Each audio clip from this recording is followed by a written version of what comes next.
Ituloy po natin ang ating presensya sa Panginoon.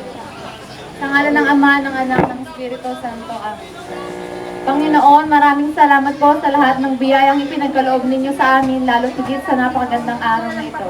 Sana po ay bigyan ninyo ng at patnubayan ninyo ang bawat isa sa amin, lalo't higit ang mga manlalarong ito, at sana po ay mapagtagumpayan natin ito ng matiwasay at maayos. Hinihiling po namin ito sa ngalan ng Kristong Panginoon nating lahat,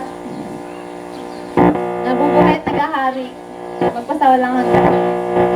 Siya nawa. Ama namin sumasalangit ka, sambahin ng ngalan mo. Sundin ang loob mo dito sa lupa para nasa langit. Bigyan mo kami ngayon ng aming kakanin sa araw-araw. Patawarin mo kami sa aming mga sala. Para nang pagpapatawad namin sa nagkakasala sa amin. Huwag mo kaming pahintulot sa tuksa at idyan mo kami sa lahat ng kasamaan. Sa kanang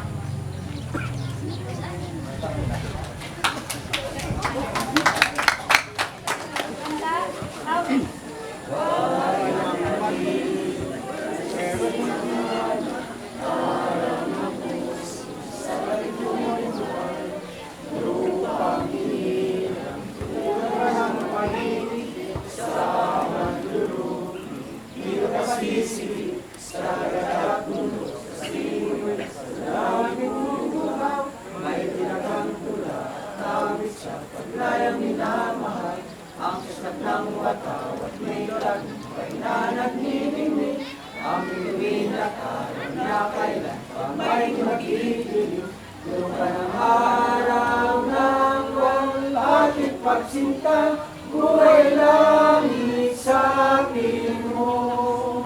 Ang ligaya ng may mga api, ang pumatay ng dahil sa'yo.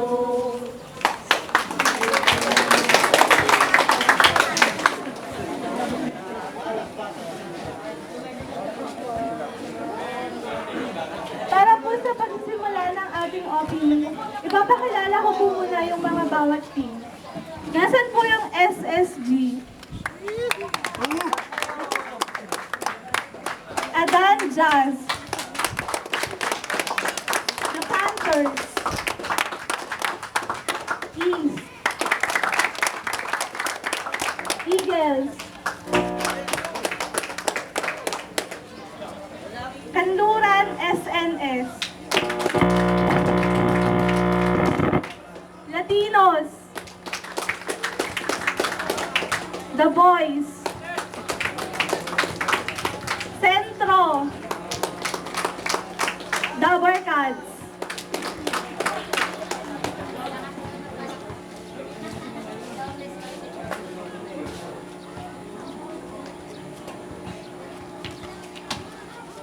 Humihingi po tayo ng mensahe mula sa ating kagalang-galang na SK Chairman, Honorable MacDonald Cuevas, Co-Chairman, Committee on Youth and Sports.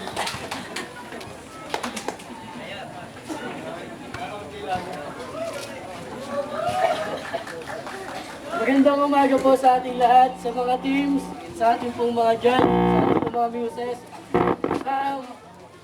Wala po akong masabi. Hindi po sa inyo ng paumanin. Kung may pagkukulang pa po, may lamang po. Maraming salamat po.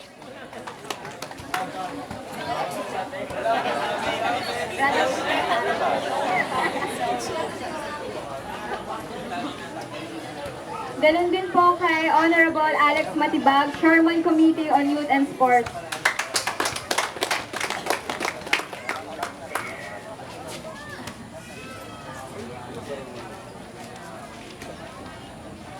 Isang magandang umaga po sa inyo lahat. Lalo tigit sa inyo mga players na maglalaro ngayon at sa susunod na araw pa. Isang magandang umaga ang aking binabati sa inyo lahat. Sa mga taga rito sa atin sa labas na excited na makapanood ng ating paligang ito. Na sana ay magkaroon ng katuparan at sana naman ay maging matiwasay ang ating palarong ito. Hindi ito magiging matagumpay kung hindi dahil sa mga taga rito din sa atin. Na sana naman ay huwag mga haluan ng outing alitan. Bilang isang taga rito sa atin na walang sawang sumusuporta, kami ay nagpapasalamat sa Sampu ng Sanggunian at tumulong para may sa katuparan ito. Hindi ito isang tao lamang ang tumulong sa amin. Maraming taga rito sa atin sa Labak na hindi ko na kayang isa-isahin. Ito ay aming pinaglalapitan para may patupad ito. Na kayo nga bilang isang mga kabataan dito sa atin ay humiling na magkaroon ng paliga. Na sana ang hinihiling namin kapayapaan at hindi magkaroon ng bahid ang ating palarong ito. Hindi ko na panganghabaan at alam kong excited na kayo lahat makapanood ng laro. Isang magandang umaga sa inyo lahat.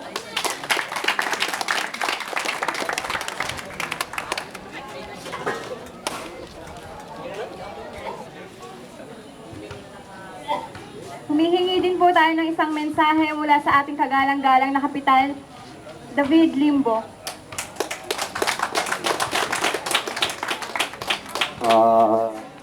Maraming salamat sa ating tagapagpakilala.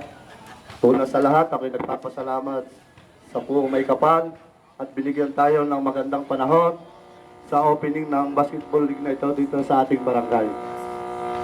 Binabati ko ang chairman ng ligang ito, si kagalang-galang Alex Matibag, ang kanyang co-chairman, Donald Cuevas, sa pupo ng Sanggunian, kabumubuo ng Sanggunian, sa mga kasamang committee, sa mga nagkagandahang mutya ng mga bawat team, sa mga team ng basketball narito, 10, isang magandang umaga sa inyong lahat. Tayo, ika nga, ay naririto na naman sa palarong ito. Ang isang mula ang mensahe. Kaya kami nagpalaro uli para kami tumuklas uli ng mga maglalaro dito sa ating barangay. Alam ninyo, sadya na ang larong basketball ay maraming nagiging problema. Pero yung problemang yan ay dinanas ko na rin. Sabi ko nga, kung sa'y kagaganda at kagustuhan ng mga taga-barangay Labak, ng mga kabataan at ng mga katatandaan na magkaroon ng liga, ang sabi ko nga, nung ipasok sa akin ito sa Sanggunian, ay tatanggapin ko, alang-alang sa inyo. Sana naman, tayo ay maglalaro ng Maginoo. Ano yung Maginoo? Sports. Ha? Itong laro, hindi dito nakukuha. Kahit di kayo magaling, kung ikaw ay hindi sports, hindi ka Maginoong maglalaro. Kaya tayo naglalaro, ipakikita natin na tayo ay sports maglaro. Kung kaunting problema, huwag natin pahabain. Yun ay ating pag-usapan ng maayos para ang ating ligang ito ay may sakatuparan natin ng maganda. Sa maraming mga naririto, sa ating mga kabarangay, sana naman, ako'y humihiling din na kayo ay makiisa sa palarong ito. Huwag po tayo maging pasaway, pagkat kami po ay, kasi po, sa totoo lang po, naglagay kami ng boundary line. Magaling na po yung pinaliliwanag ko. Kasi po, kaya po kami naglagay ng boundary line yan para doon lahat ang manunood. Hindi po kami, may boundary line din po kami rito sa likod. Para po ika nga, malok ang ating basketball court. Hindi tayo lagi ng magpapalis. Halimbawa, medyo maganda laro, ay talagang, pag kami maraming manood, abala rin yun sa mga maglalaro. Di ba ka? Kaya, huwag naman kayong kuha sa amin kung kami naglagay na yan. Yan ay sa kagandahan din lang ng ating paliga ay maging maayos at matiwasay. Hindi nga maglalaro ay inyong mapapaliwanagan at masasabihan kung ano ang tamang gawin sa loob ng paglalaro. Kung sakali at magiging maganda at matiwasay itong ating laro, siguro ay baka masundan pa ito.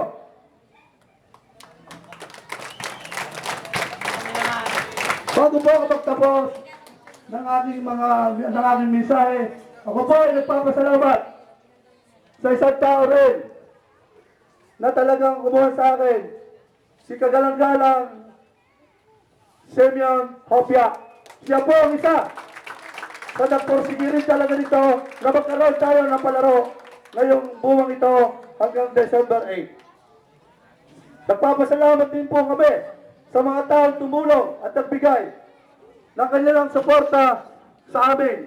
Pinasasalamatan ko rin po at saka po, pinasasalamatan ko rin yung mga taong tumulong sa pag-instalasyon ng ilaw dito sa ating plaza. Nagpapasalamat po kami. Kaya mga manlalaro, sana ay maglaro tayo ng maayos at maganda. At muli, isang magandang umaga at maraming salamat sa inyong lahat.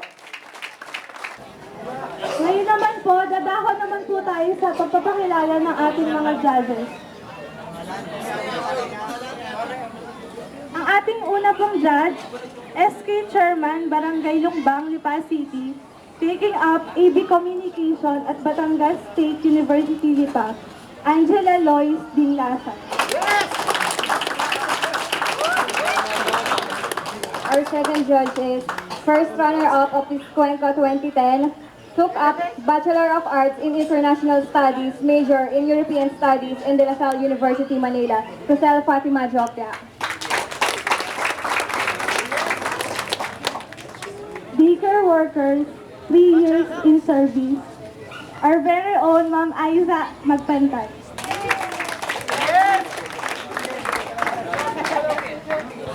Ngayon naman po, makikita na natin ang mga nagagandahan nating youth.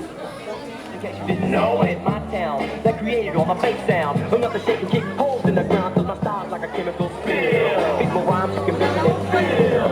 Conducting it forms is a hell of a concept. We make it hype, and you wanna feel with this. Take a place on the face.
Magandang umaga po sa inyo.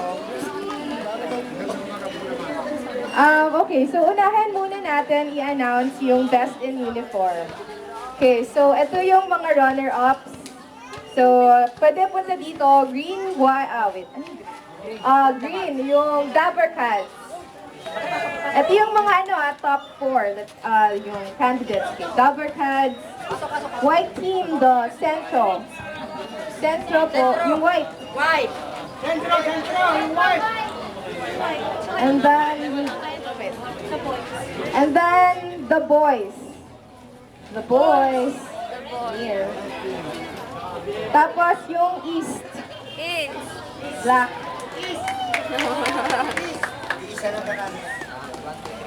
Okay.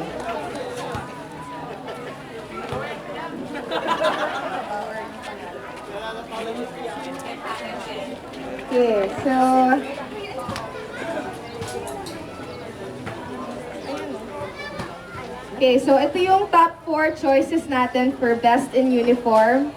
So, ang nanalo with an average score of 9 out of 10 would be Central.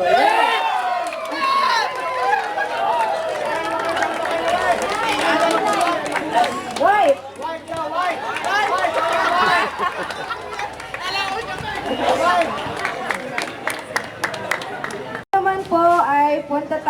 sa Best in News. So, like to call yung top 3 for Best in News. Okay, so random order po. First would be Jujelin from The Boys. Dito lang po sa harap, please. Top 3. Okay, again, hindi po to random order lang. Next would be Marife from SNS. And then, lastly, Apple from Latinos.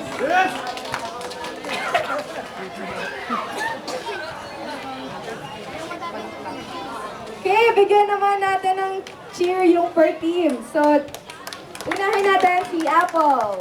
Woo! Next, si Jujelin. Yay! And then, si Marife. Wow! Napaka-energetic ng crowd. So, sige, announce ko na. So, top 3.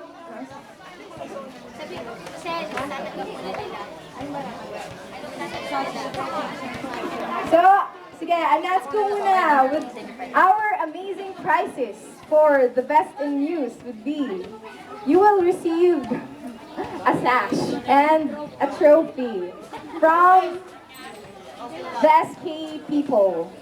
Okay. Tapos, okay, so announce ko na yung top 3. So, with an average score of 85.6%, Jujelin. Yay! Yay! Top 2, Marife with an average score of 83.3. Wala pa pong award eh, ina-announce ko lang yung score. Tapos, yung nanalo po natin na Best in News, of course, si Apple from the Latinos with an average score of 94.3%.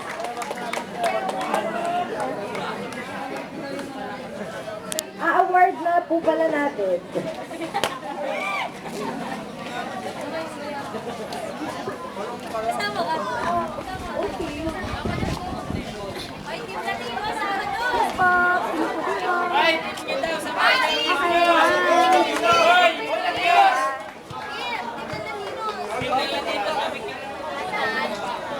Itaas ang ating kanang kamay sa ayos ng panunumpa at sumunod sa aking sasabihin. Ako si... Sabihin ng pangalan.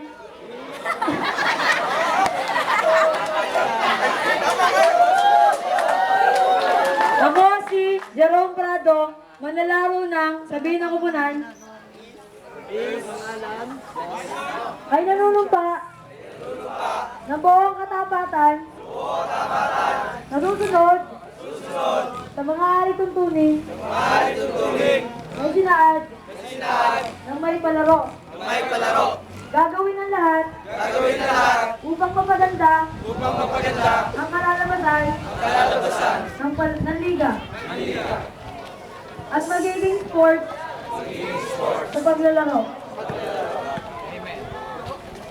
Walang susuntok sa baba. Taas. Walang susuntok pa baba.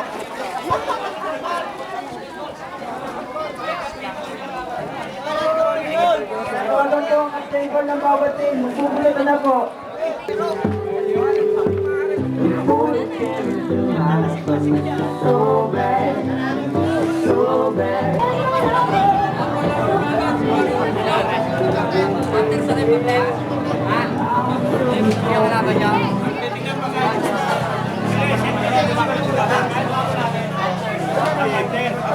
Yung po nakakuha ng 3 and 4, yung po ang second game, mamayang hapon po yun, alas 4. 5 and 6 po, yung po ang third game. Captain Ball, manager ng bawat team, nakakayaw sumusuporta sa paligang ito. Marami pong salamat. Ano number ko? Sige,